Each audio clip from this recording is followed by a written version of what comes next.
नमस्कार दोस्तों, स्वागत है आपके Indian defence updates Hindi channel पर। आज हम बात करेंगे भारत और रूस के बीच Su-57 5th generation fighter jet को लेकर हुई एक बड़ी पेशकश के बारे में।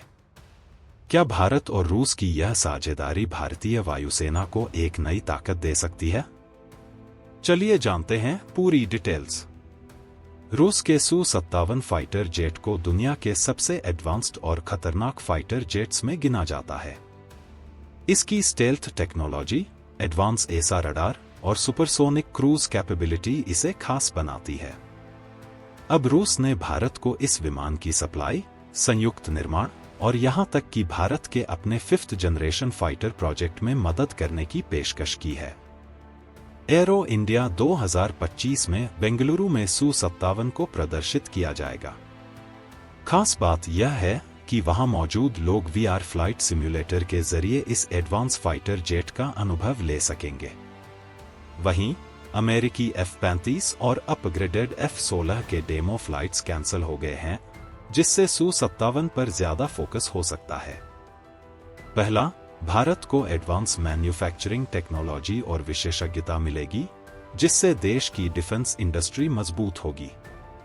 दूसरा, रूस के साथ लागत साझा करने से फाइनेंशियल बर्डन कम होगा। तीसरा, मेक इन इंडिया के तहत को प्रोडक्शन भारत की अर्थव्यवस्था को बढ़ावा देगा और Su-57 के एक्सपोर्ट के मौके बढ़ेंगे। चौथा, यह विमान चीन के J-20 और अमेरिका के F-35 का मुकाबला करने के लिए डिजाइन किया गया है। इसकी ताकत भारतीय वायुसेना के बेड़े को नई ऊंचाई देगी।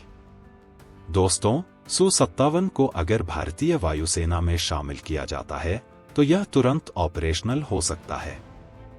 इससे हमारे पड़ोसी देशों की तुलना में भारत को एक बड़ा एडवांटेज मिलेगा, खासकर जब Su-57 को S-400 एयर डिफेंस सिस्टम के साथ जोड़ा जाएगा तो भारत की एयर डोमिनेंस क्षमता और भी मजबूत हो जाएगी।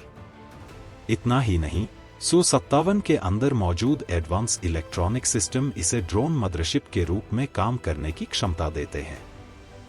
यह तकनीक इसे और भी खतरनाक बनाती है, क्योंकि यह एक समय में कई स्टेल्थ ड्रोन को कंट्रोल कर सकता है। अब बड़ा सवाल यह है कि क्या भारत इस प्रस्ताव को स्वीकार करेगा, और अगर हां, तो क्या यह भारत की मेक इन इंडिया पहल को एक नई दिशा दे सकता है?